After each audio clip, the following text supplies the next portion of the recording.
اتنے بڑے ہونے کے باوجود، اتنی کثرت سے ہونے کے باوجود اور اتنی طاقت قوت ہونے کے باوجود ان کا اللہ تعالیٰ کے حوالے سے ان کے دل میں کتنا ڈر خوف ہے، اللہ کا ان کے اوپر کیا روب طاری ہوتا ہے. حتى إذا فزع عن قلوبهم قالوا ماذا قال ربكم قالوا الحق وهو العلی الکبیر. حتی اذا فزع عن قلوبهم، حتی یہاں تک کہ ان کے دلوں سے گھبراہٹ دور ہوتی ہے. قالوا کہتے ہیں ماذا قال ربکم، کہ تمہارے رب نے کیا فرمایا، یعنی فرشتے ایک دوسرے سے کہتے ہیں اللہ نے کیا حکم دیا، اللہ نے کیا فرمایا ہے. قالوا الحق، تو فرشتے ایک دوسرے کو بتاتے ہیں کہ اللہ نے حق فرمایا، سچ فرمایا.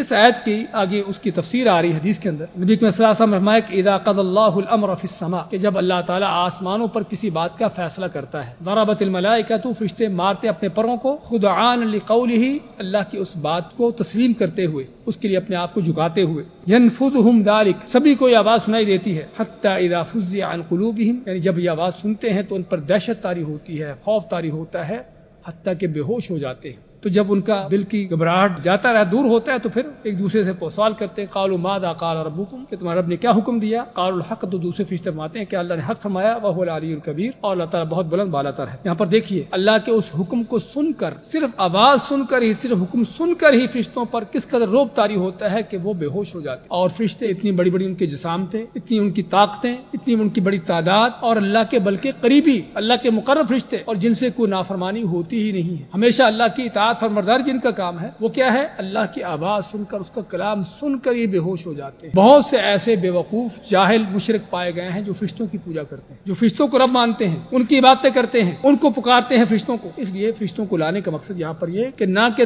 صرف تمہارے زمین کے جو تم نے معبود بنا رکھے ہیں وہ عاجز ہیں، بلکہ آسمان کے فرشتے بھی اس طرح سے اللہ تعالیٰ کے سامنے اس طرح عاجز ہیں. نہ کہ صرف عاجز ہیں بلکہ ان کے اوپر اللہ تعالیٰ کا کیا روب خوف ہے. اگر فرشتوں کا یہ حال ہے، ان کا کوئی اختیار نہیں ہے، اللہ کے سامنے اس قدر عاجز ہیں، اللہ کے سامنے اس قدر خوف زدہ ہے، تو پھر اور دنیا میں کون ہے تمہارا کو بڑا چھوٹا کہ جس کو تم اللہ کے مقابلے میں کھڑے کرتے ہو، اللہ کو چھوڑ کر جن کو تم مشکل کشا حاجت وا سمجھتے ہو.